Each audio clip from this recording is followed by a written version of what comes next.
Welcome back, everyone. We got a good one tonight. We're kicking things off with some more insight into amateur golf, course strategy, managing your misses, and controlling your mind can be a game changer. We may have a story or two of what we've learned or really not learned. Then we got playoff golf, baby. It's round one of the FedEx Cup Playoffs. We kick off with the St. Jude Championship. We break down the course, the players, and of course, our picks. Any idea where Rory is these days? FedEx is looking for him. We'll also take a brief look into LIV Golf Chicago, the final stop Any before shot the you can individual. take it, Rory, you do. I'm taking it. Yeah. I'm taking it. Why? He's got to be there. He's the only guy. We got a brief look into LIV Golf Chicago. It's the final stop before the individual winner's crowned. Some last chances for the teams to position themselves before the team championship in Michigan. We'll also recap the Wyndham Championship, how our bets held up, how it shook out the FedEx Cup standings, heading into the playoffs as well. We're going to close it out with some more college football futures, maybe even a pick or two. So grab your beverage of choice and let's play it down. What are you drinking? So tonight we've got a 2021 Cab Argentina wine. This is actually wine that I get through a distributor where they put lot numbers on the wine. So you basically are So you drinking really overflow know. wine. You don't really know who the distributor is because that's part of why you get a discounted price. So it's kind of an interesting, and I've been in that club for about 4 or 5 years, so enjoy it. I got my. I went back to the Stella tonight. So we got a little Stella Artois. Yeah, last week you deviated from I it, but did. I was gonna deviate again, but I just couldn't go with the cold snap. yeah. And this was the only other thing I had that was cold. How was your week? You were away. Yeah, so a couple things of interest, I think. Number one, I want to do a shout out to Jay D'Annunzio, one of our listeners. He's a member up at Chippeney Golf Club up in Connecticut, Bristol, Connecticut. He shot a 37 tonight in league, which is his best round. He texted me earlier and is one of our regular listeners on the thing. So congratulations, Jay. For myself, a shout out to Drew Britcher, who has a membership at a course out in Minnesota, Mendakota. Yeah, we spoke about the yellow episode. Yep, and his member guest is coming up this week. But what was really the highlight of the trip was we played his course twice, and he was able to get us on to the TPC Twin Cities where they had just had the pro 3M tournament, Open. Yeah, right? the 3M 3M Open. And played that, and it was an awesome experience. They had not even taken down the grandstands. Nah, nice. So you basically were pretending there were fans up there. Obviously, there were none. But my highlight was on that course. I shot decent relative to the difficulty of the course, but as I played 18, I was picturing what Kurt Kitayama had done as he was trying to win that. And he went for I think got in the trap in two and then made it up in two putted, right? But I played away some of these guys were playing with a good drive, a good second shot, not with an iron like they hit, but with a 7-wood, and then had a 75-yard shot in and missed the birdie by about that much and wound up, with a nice par on the last hole. So How were the greens? the greens were in great shape. The rough was long and thick, Yeah. but they had cut it some, but they had not gotten it down to. So if you were in the rough, it was pretty penal. Yeah. But just a great experience. And the other thing that was noticeable was, as great as the course was, I didn't think the service at that course was anywhere near as good as it was at Mendakota. So sometimes you go to these places and you think, oh, everything's going to be pristine, and the golf course is. But as far as the clubhouse and the food and the service, it actually was not at the level that you might have expected. So that was not really that important, right? We were there obviously for the golf. To play golf, right? I had a good weekend. I played Saturday, got in a round, and then Sunday I had the Jersey Players Club. Used to be a member of that. Nice little group of men that go out once a month and play in a tournament. And I shot a 79 at Farmstead and came in third. So that's excellent. I mean, we would like to have people who listen to this podcast tell us any kind of stories that they have about their rounds. This is supposed to be a podcast that caters to the amateurs as well as the betting, right? Absolutely. So. And speaking of amateurs, let's go into a couple common mistakes amateurs make. So I'm going to tell you a little story about the fifth hole at Picatinny Arsenal. It's an interesting little hole. So here's the slide and the overview of what it is. It's a difficult hole. Your tee shot is it's a dog leg left, and a lot of times your tee shot is going to put you right around that bunker.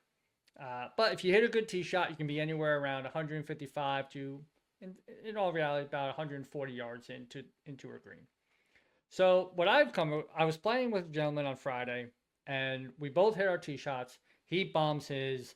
He's got about 130 yards, and I'm where that little ball is. I got about 155 yards. So I'm looking at the hole. The pin's on the left, and this is where I think a lot of amateurs make their mistakes. Is they see that pin and they think, okay, I'm gonna hit it towards the pin. Yeah. However, you don't realize that that bunker is literally has a downslope, and you miss your shot 10 feet to the left of that flag, you're in the bunker. Yeah. So I looked at the shot. I was like, okay, I cannot miss it left. There's no trouble right. I'm going to try to hit a draw, which, let's be honest, I very, very rarely do. But I pick a spot behind the green. I pick a spot of a tree. I take that as my aim, and I hit the green. My ball falls a little to the right. I hit the center right of the green. It rolls off into the first fringe. cut, Yeah. into the fringe. My playing partner, again, he's only 135 yards out. He goes for the flag. He misses it. No lie, maybe 7 feet left of the flag. However, it slopes hits left. The green? Hits the green, but hits the edge of the green where it's sloping left. And it's moving too fast. It can't just trickle into the first cut. He tried to make a pro shot, and it bounces, it didn't work out. Bounces a little left, hits the slope. Now he's in the bunker. With short-sided. Short-sided. I have a very simple little chip into the flag. I make a chip. I make a putt. I probably make a 4-footer, and I make par. He hits out of the sand. He goes 20 feet past it because he's short-sided, and two putts or three. I believe he 2-putted for a bogey, but he might have 3-putted. I don't fully. You know what? He did 2-putt. It took him 2 to get out of the bunker. Well, and that's the problem too. When you sand traps at Picatinny on top of it. Yeah, it took him 2 to get out of the bunker. So he takes a 6. And that's a perfect example of why I think a lot of amateurs make their mistake. They're used to, they'll be in a rough sometimes, and they know they're 140 yards out, and they've hit that 140-yard shot once. Well, I can do it every time now. No, because, this rough might be deeper. Your ball might not be. Oh, that was the problem. That was the problem at playing, you really had to, like, in some of these courses, the one I was just talking about, right, where you had to take your medicine and be willing to hit the ball 80 yards and be happy with it. And it's just hard to accept that because you feel like you're giving away a stroke, and you may have only rolled in the rough by a couple of feet. Right. But it's sort of the way the golf course dictates to you the decisions you make. Yeah. Right. You have to judge or miss. You have now, to. You just talked about a decision you made that was good. Do you have any decisions that you made that have been bad, Scooter? So I have a great little story. So about 4 years ago, I was in the first round of a President's Cup match, and I was getting a couple of strokes. Children's Day match, because it was handicap. President's Cup was flighted, so I was in a Children's Day match, and I am getting a stroke on the 17th hole, and I'm up 2 with only 2 to play, so I'm dormy. I just have to tie. Your opponent's dormy, basically. My opponent's dormy. I just have to tie one of the last 2 holes. Get to the 17th hole. Are you getting a stroke on this hole? I'm getting a stroke. My opponent hits the ball horribly. Pretty sure we're not going to find it. He hits a provisional. Better, but not great. So he's lying 3. I hit my drive left into a creek. The creek is dry, so there's no water in it. It's just in a creek bed. I tried to hit it out. You did not take the drop. I did not take the drop. I sure took the drop, put it down. I could literally hit a 7-iron twice, been iron 5, 2-putted for a 7 for 6, and probably close out the match. Right. My opponent cannot find his ball, has to take the 3rd shot. He ends up making a 6. I end up 3-putting for an 8 for 7. and lose the hole. And then you went on to probably lose. I went on to lose the 9th hole. Yeah. And then then we go extra hole. We tie the 19th hole, and then he beats me on 20. Yeah.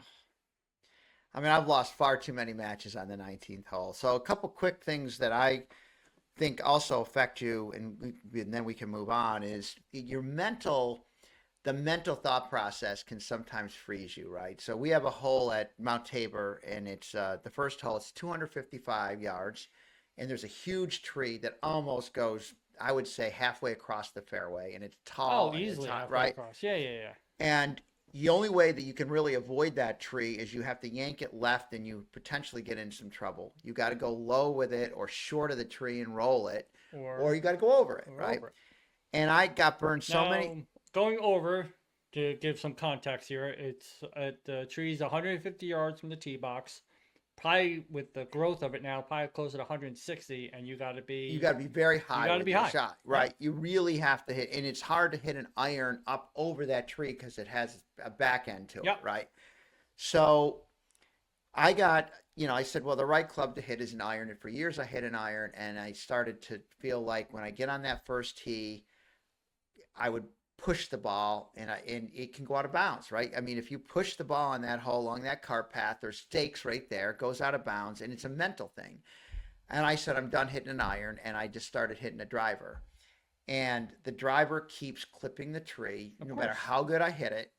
And sometimes it goes out of bounds, sometimes it drops in front, sometimes it drops behind, sometimes it's in good shape. And it's a freeze for me. Like, that hole should not be like that, right? It should be a simple shot. You should figure out what you need to do. And I just play it like I'm dumb. Like, it's a dumb decision every single time. And the pro scolded me the other night. I did it in a playoff match. And I got lucky in that particular instance. But it's just sort of, sometimes you just make decisions that are inexplicable. And that is one that I continue to make. And I think, I think now after that discussion with Casey, I'll have to change it. But you get burned doing something in the past, and your mental ability to move forward, for me, I freeze on it, right? And it's very, very hard to. And I don't know if other people playing do that. Like, they make a bad decision over and over again, and it's the definition of insanity, right? To do that, right? So it's interesting. I think amateurs do this too a lot. Is they don't come up with a game plan. Like, they don't really have a game plan of how they're going to play a hole in general. They'll come up to a par 3. Maybe there's water on the left, so they're just going to keep hitting the same shot because they know it's 150 yards. They know it's an 8-iron. They're just going to hit it. As opposed to, okay, yes, there's water on the left, but there's no trouble on the right. I'm going to aim for the complete right side, and if I hit it a little right, it's okay. They just keep going for the center of the green. They keep pulling it, and that water's in their head. And you have to come up with a game plan to play certain holes. There's always going to be a hole that's going to be your As long as you don't allow that to dominate it, because I've stood up and said you don't want to go left here, and then you yank it left. So you have your plan to hit it right. You also have to figure out how to now lock in and do that. Listen, at the end of the day, you have to execute no matter what you're trying to do, whatever shot you're trying to pull off, you have to execute. But you do want to try to manage your misses. Right. You want to know your misses. So. And I think, just to close this segment, the one thing that also I do, and it's really it's a terrible habit, right? Short of making the bad decisions that we talked about, is when you're in a match, you get to the third hole and you're like, hey, I won the first 3 holes. That happened to Gordon and I in a Wilton Cantrell, where we win the first 3 holes. And you start to kind of feel good about yourself. And for me, I get too up and down based on how each hole is behaving. It's like a bet. You lose a bet, and you're like, the sky's falling. So you lose another bet, and then you start chasing the bets. Pressing, I guess, is the word. Right. And before you know it, you're making bad decisions. The force is against you. Bad breaks are happening. The opponent's getting lucky. Whatever it is. And you start to now overreact to that instead of recognizing that you just have to stay the course. And I battle that. You start handicapping how a match should come out, and that's a death sentence. I do it in tennis. I do it in golf, and it's very, very hard to overcome for me. Listen, and don't remember, guess I was a fountain of positivity In your mind, in my mind, yeah. and it's tough to stay that course. It really is. But we could talk all night about. Yeah, this. it's time to move on. So we are going to move on. Yep. But we will keep discussing amateur golf. Again, we are all amateurs here. We love golf. Right. So we'll keep coming up with more stories. Hopefully, some of We this want to hear your resonates, stories. But Give us please your send us in your stories. stories. One shout out I also wanted to mention was Tim Grove. Loved our discussion about tee markers. And he was thinking that he should move up in the tee box. Move forward. He should move it forward. So, I played with Timmy. I don't know. I think he's going to get stronger and better. He's working on his game. It was a great comment, though. So thanks, Tim, for subscribing and for listening. So let's discuss the first round of the FedEx Cup Playoffs. As I stated in the opening, Rory is not playing in it. He decided to pass on it. I think he's home with his wife and his kid, being a good father, and all you're sitting here is bashing the guy. Apparently, he's comfortable with where he's sitting in the FedEx Cup. Now, some people that we pointed out last week about the FedEx Cup and what they were really trying to play for during the Wyndham Championship, and here's a slide of we wanted to kind of at least show you what happened to him. Nico moved up a little bit. He went from 65th to 62nd. He had a chance to make some ground up, though. By the way, he helped my bankroll last week. We're going to get to that later, right?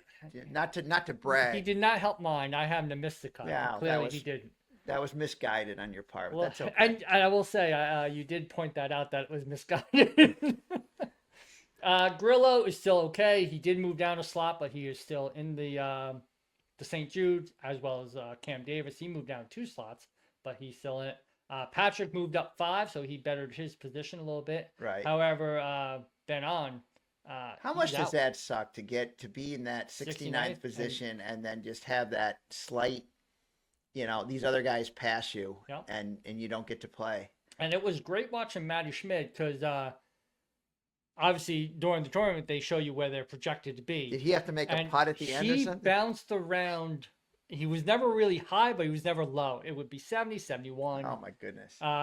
And Gary Woodland was the other big mover. Sadly, he was trying like heck, and he would miss a putt, and he would fall out. He's the guy you always want to root for, isn't he? Yeah, he is. But Chris Kirk. Another bankroll builder for me, by the way. Bankroll builder for you as well as for me. And he's in. And we're going to be able to win some more money on that guy this week. Yep, he moved up 12 spots, and he is now playing in the St. Jude Championship, round 1 of the FedEx Cup Playoffs at TPC Southwind in Memphis, Tennessee. It's a par 70, so just under 7,300 yards. A couple of signature holes there. You got the par 3 Island Green, hole 11. Hole 18, which is another tough finishing hole. You got Wooder on the left. You got bunkers on the right. Your big scoring trends here is you probably see the winner around -15 to -18 somewhere will be the winning score most likely. You got a few birdie opportunities. You got a reachable par 5 for hole 3, and you got 2 short par 4s that are also somewhat drivable on 10 and 16. But if you are not accurate, there's water everywhere. So some course highlights. Obviously, we just mentioned a couple of the signature holes. You have the iconic Island Green. It's also called the Mini 17 of Sawgrass. It's a 155-yard hole. Water on all sides. It's hole 11. Let's see. And as we mentioned, accuracy is essential. Bermuda putting greens again. Oh, yeah. Sam Burns. He's our guy. You like him for this one? I do. He's gonna come through this week. He's been so close, starting with the U.S. Open, and I just feel like he's on my card for sure. In fact, I think I'm gonna have to put a top 10 or 20 on him. All right, I like that. Ron Pritchard's the designer with some help from Fuzzy Zeller. Let's see, got any information here? The bottom line on this course is the accuracy off the tee Accuracy. sets you Small, up firm greens. for all the rest of the stuff, right? You're scrambling and putting and iron play are critical, but if you're spraying it off the tee, you're going to have some problems here. Right, and this is where I think a gentleman like Jake Knapp is a bit of a pickle. Yes. He is an incredible, he's very good scrambler, great scrambler, great putter. He's putting tremendous right now. But can he be accurate Young enough could off fall into problems here too. Like he just won last week, Mm-hmm. but will he? And I got to tell you, I think Knapp is the type of guy that I'm willing to take a flyer on at this course, but he doesn't fit the course. You have to be willing to like hope that his tee shots are not going to get him in as much trouble as they sometimes do here, and that the odds are right because he's not a good fit for this. Parlay him with like a Sam Burns, like, or maybe even someone else is like a top 43 player parlay. Yeah, he's just got it because you're not cutting guys here.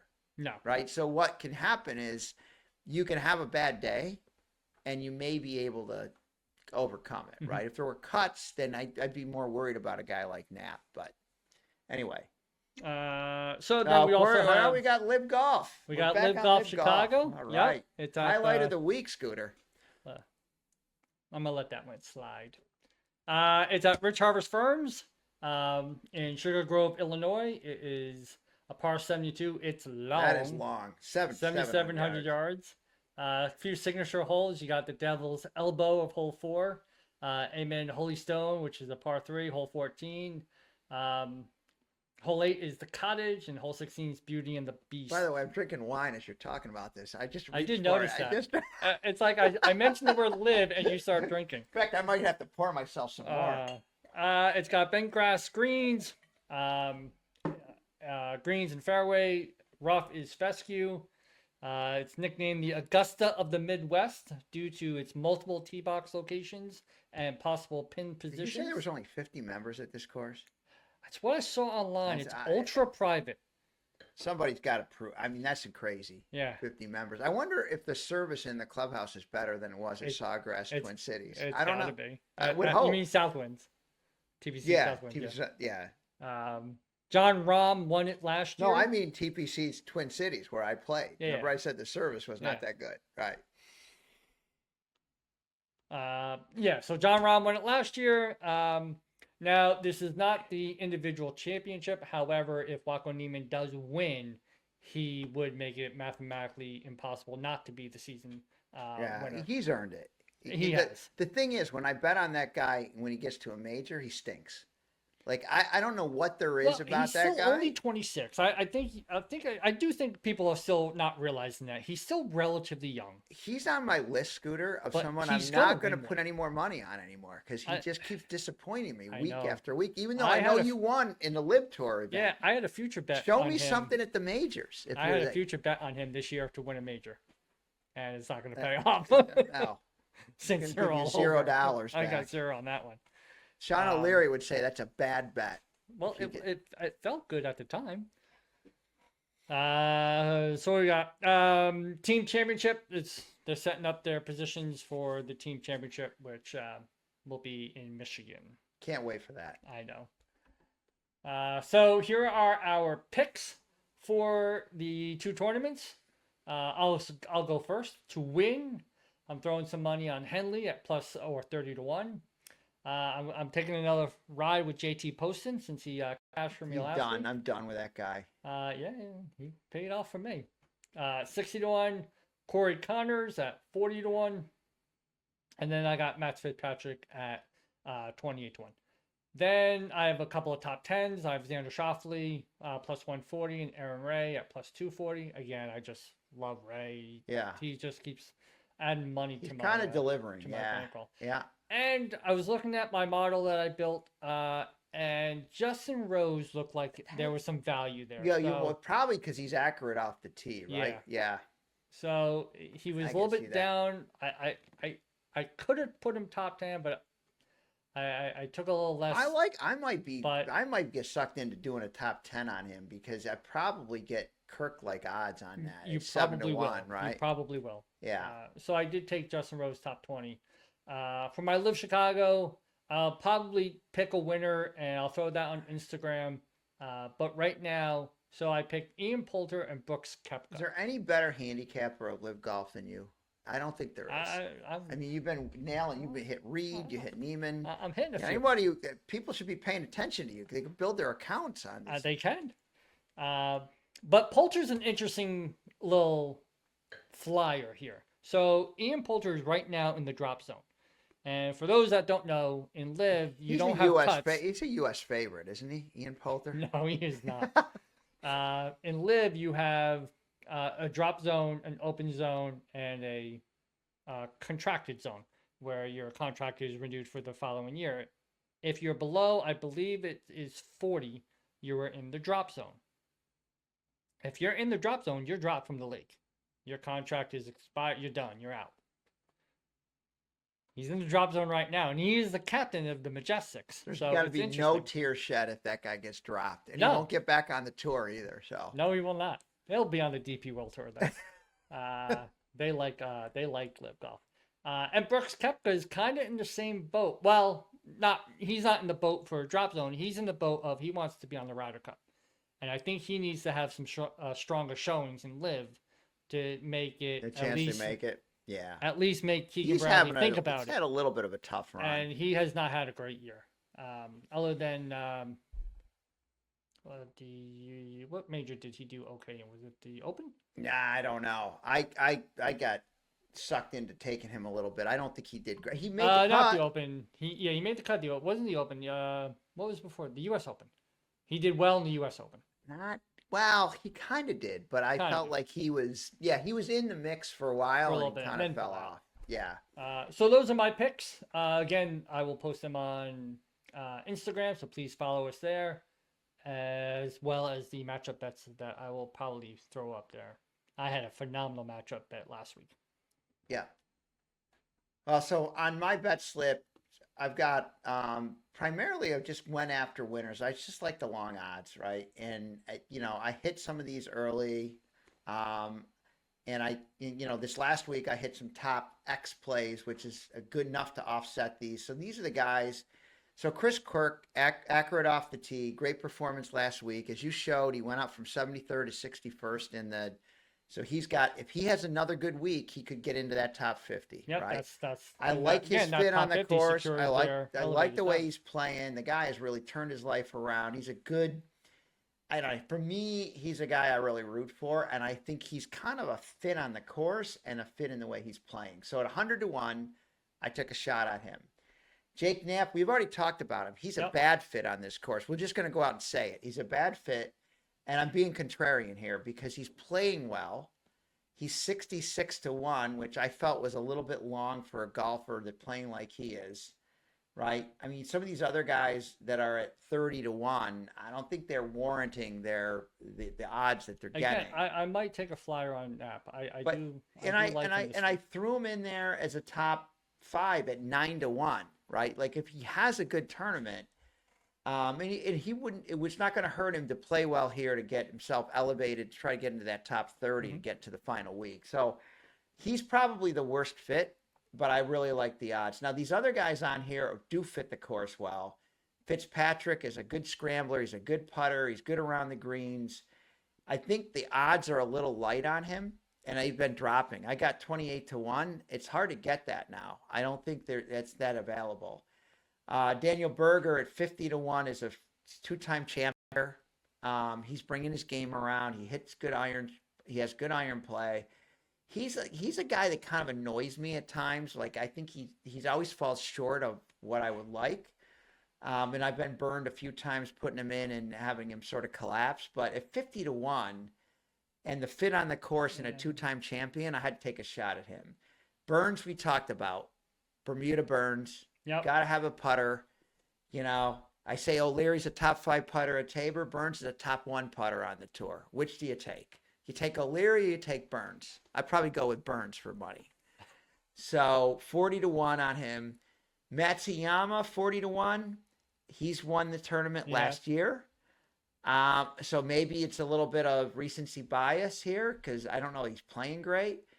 And Chris Gutterup, actually, he hits the ball. He's a little bit like the nap in the distance, but I don't think he sprays it quite as much. And I like the way he's playing He's playing well. at 50-1. So I like the numbers on these guys.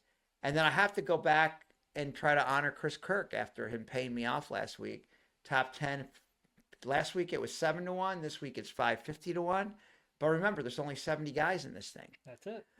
And then the LIV Tour, I'm going to spend no time on this. I picked 2 young guys, right? Who the DP Tour, I think at least Herbert's on the DP Tour. There's been some victories. They're young guys who are hungry.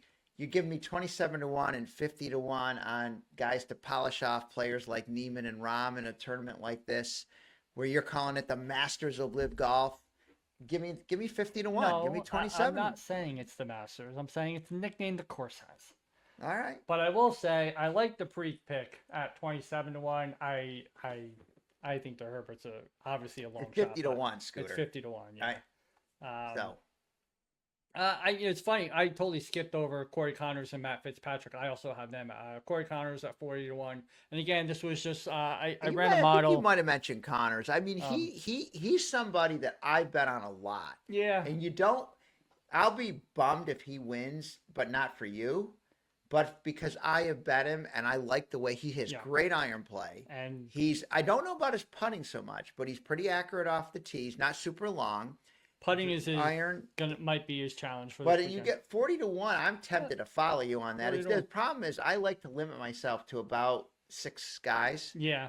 I don't really want to be. If you go too much further than that, you're with 4. Yeah. So you're just burning your bankroll. Yeah. So I think I'm probably going to stick. I mean, I already got 7 winners on that chart, right? So I'm probably going to lay low. I might do 1 in play as we go along in the tournament. But so that's our St. Jude and LIV Chicago bet slips. Again, they'll be posted on Instagram, and I'll do some matchup bets that I'll post tomorrow. You're the matchup king, man. So we're gonna be talking about the Wyndham. We're gonna go into the Wyndham Championship. The problem is you're not posting these picks, so you could be making them up. Oh, you are posting them. Yeah, they're all posted. Okay, you're not putting them on the bet slip for the listeners. For the listeners, they've got to go out and watch you on Instagram. Right. They got to follow you on Instagram. I'm not even following you on Instagram. Maybe I should be doing it. You really should. Yeah. I don't even know what Instagram is, to be honest with you. It happens. So the Wyndham Championship, we're running a little highlight reel here from the final round. Obviously, Cameron Young took it down. He was the 1,000th PGA Tour winner. Yes. And he's been waiting a long time for this guy. And I'm sure you saw his winning putt and the jubilation and the emotion that he showed with. Oh wait, no, there was none. I think it was, he just replaced his socks or something. I don't know. He is boring. I'm very happy for him. Glad he won. He's been close many times. He's a rich, boring guy. That's okay.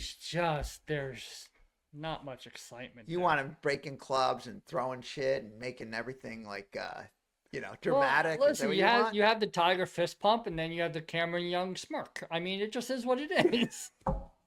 I don't know what to tell you. Yeah, I mean, I don't even know if he broke a smile. But he does take it down. Let's take a quick gander at our picks. So I had Blair and Snedeker. They did not make the cut, so I lost those. You were taking long shots on They were, and you called me out on the Echeverria pick, and you were right. One of your worst picks ever. It was not good. Those were both horrible because Scott made the cut. Right. Well, I told you I'm giving a guy putting lessons, and he didn't he make like 5 birdies the first day or 7, whatever the number was. I think he made 7 birdies. He was actually he and I exchanged. I mean, he made right after I commented on giving him putting lessons. We talked about it, the putting woes he has with the long putter. Yep. And he went out and dominated. So, Adam, if you're listening, congratulations on all those birdies that you made. And I did have a parlay of Aaron Ray, JT Poston, and Lucas Glover for the top 20, and sadly Glover didn't even make the cut. Or I would have won some bank there. I did have him individually, so I had a very good weekend. You still probably did well there, yeah. But I will mention Alex Nurin. So I had an in-play bet So Norton was -6 on round 1, and the leader was at -7. Okay. And he had played 12 holes, and I got like 7-1 odds for round 1 leader. I was like, he's going to finish -8, and he finished -8. However, Joel Damon felt like birdieing the last 3 holes and jumped to -9. And I lost the bet, but I was happy for Norton. So Norton ends up, And by the way, I threw Echeverria in for round 1 leader. and he And died. he was minus -7. no, round 1 he was -7, and Yeah. he was actually for until the afternoon, he had a shot to win it. I thought he finished at -7, didn't he? No. round He one? was -7 after day 1. He was -10 for the Oh, tournament. you gotcha. Yeah, yeah. I had him for round 1. I threw him in as an Yeah. in-play bet. And or before it started, I got him at like 80-1. Oh, That that's was my huge. add-on bet. It was because they hadn't teed off. Yeah. No, I did an in play for. I did that after Norton. spite of you saying he was going to miss the cut. Nice. So. So I have Alex to win at 70-1, and he finishes round 1 off the lead. He's doing well in round 2. They get They gave you a suspended. cash out. Well, they get suspended. Yep. And then because they had of to finish. thunderstorms. They had to finish the next. Right. So he finishes the 3rd round, And he's most everybody was terrible finishing that second round. it was Horrible. unreal. I had Aaron Ray round 2 leader, and he went bogey Right. in the morning and fell, and that didn't cash. But Noren goes par, so he's still, I think he's only 2 off the lead, and this is before Young, Goes Takes on his off. heater. Goes yeah. on his yeah. heater. Yeah. Yeah. and they give me 8-1 to cash out, You got to take it. and I took it. Yeah. So I got 8-1. So Noren maybe so. At that early, if you're going to get an 8-1 payout, just take it Just because do it. that's going to pay for. I mean, you're going to kick yourself if he wins it, Yeah, but but you're- it worked out great because Young, literally, I think within an hour of me cashing out, Young goes on his Yeah. heater, and it's Right. goodbye everyone else. I think the cash out there is good unless you really believe it's going to improve. And that goes back to our hedging bet strategy Yeah. that we talked about, right? Yeah. Like sometimes you just feel it and you want to just take the money in. And again, where you get burned with something like that is you have this opportunity for him to really win the tournament and get paid. Told you about the whole St. Peter's, Kentucky thing, Yep. right? Sometimes you can decide you're going to cash out or go on the other side of a bet, and then suddenly you're like, oh man, this was the one time I would have won. Yep. And this guy, so, but it worked out for you there. And I think that early to get 8-1 is a pretty good value. Definitely. Yeah, I was Yeah. again. I had a great weekend, and I didn't do the matchup bets. They're on Instagram, but I ended up doing 10 matchup bets. 2 pushed for ties, and 7. I hit 7 out of So 8. you're And the only one I 7-1 lost, and 2 then. I was 7-1-2, and the only one I lost was Fowler versus McIntyre, and they were tied with 3 holes to go, and Fowler bogeyed, par, and McIntyre par birdie. Oh, so So- it turned out not to be that close. Not at the close, but end. they were tied with 3 to go. Yeah.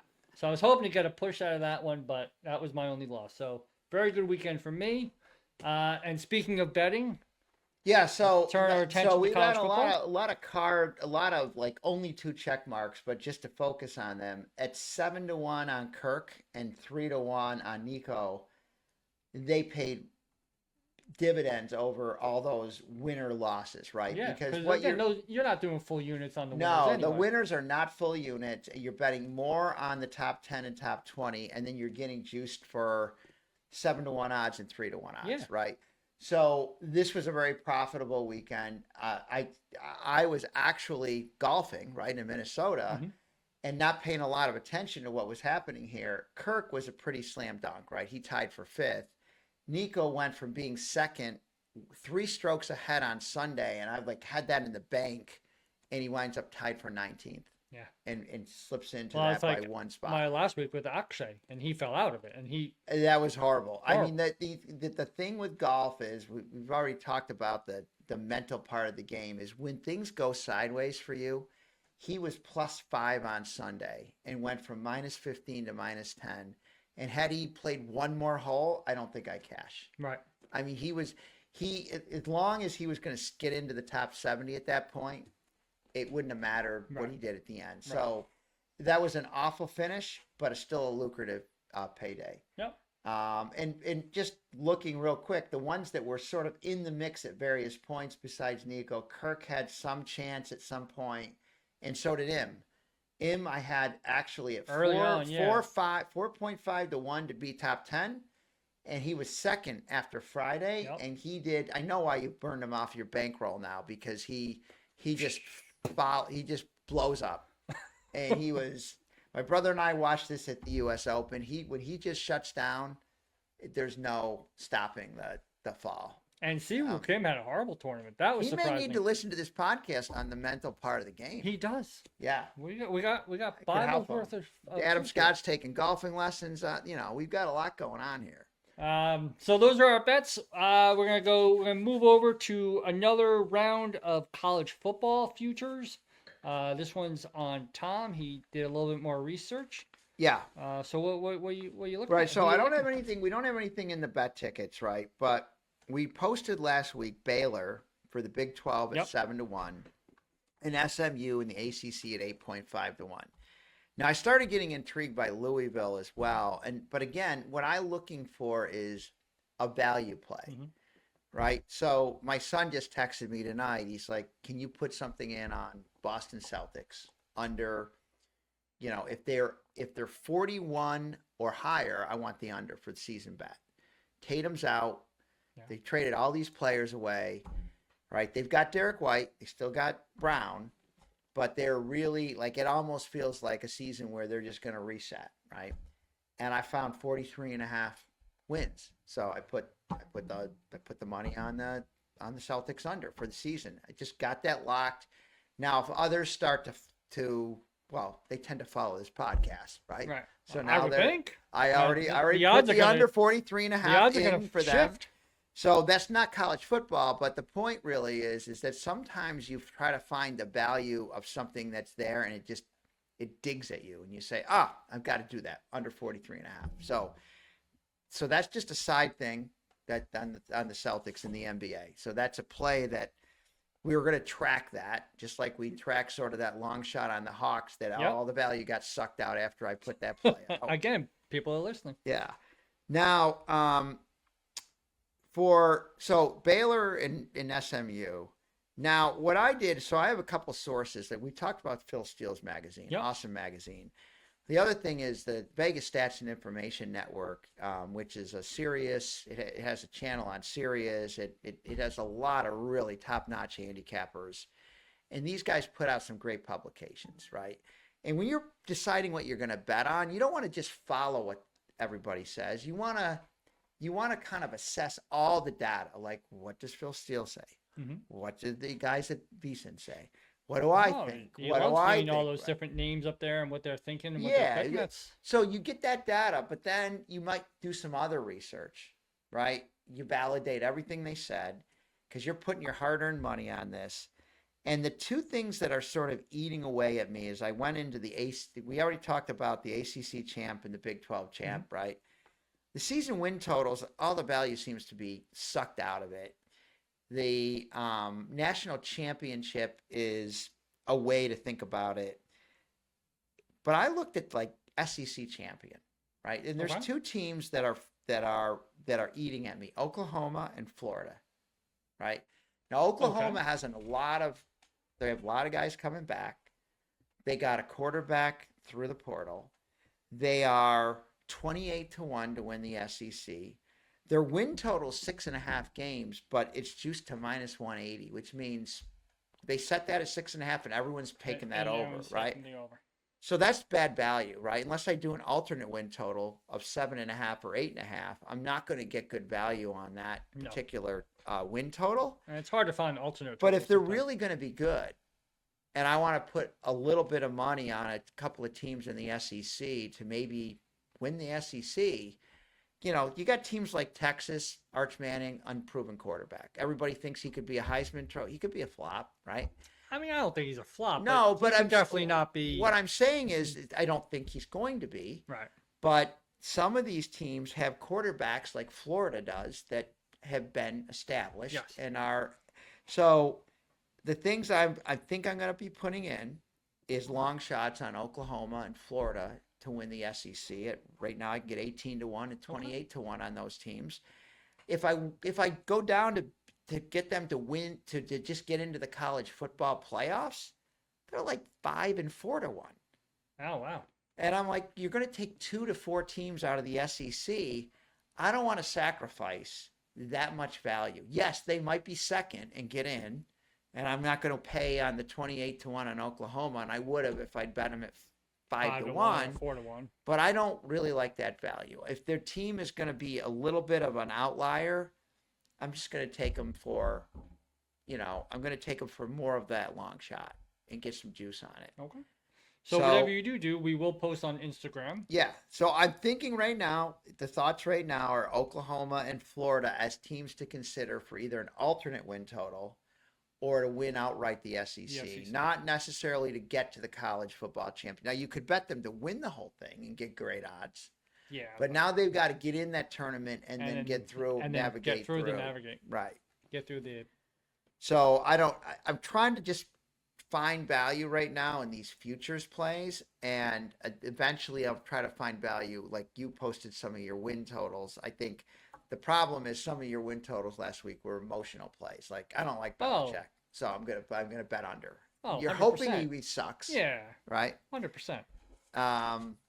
I'm more of a value hunter. So anyway, think about Oklahoma, think about Florida. Those are the 2 teams I'm going to be looking at deeper as we go forward. And we will have more. We will have round 3 of our college futures. I'll do a little deeper dive as well and come up with some more choices. And we're gonna have that. We're gonna have the contest that we talked about, right? Where we're gonna get some pro shop credit to whoever is in first and second place, and we're gonna have some rules around it. We're working on that. Yeah, we'll have that hopefully posted next week. Now, speaking of next week, I am out of town, so we are going to attempt to do a remote broadcast of the podcast next week. However, if we run into technical difficulties and it doesn't happen, we will still have all our picks posted on Instagram, so please follow us on Instagram. We'll be back in action in 2 weeks. And we'll be back in 2 weeks. Next week is the BMW. Will be round 2 of the FedEx Cup Playoffs. It'll be the top 50. We'll see who's in it. I know Rory should be in that one. So he's busy with his family. Apparently. Yeah. So that is episode 9. Thanks for listening and watching. Like, comment, and subscribe as always. We are now on Apple Podcasts. The link will be in the description. So you can follow us on either Spotify or Apple Podcasts. And have a wonderful week, everyone. We'll see you next week.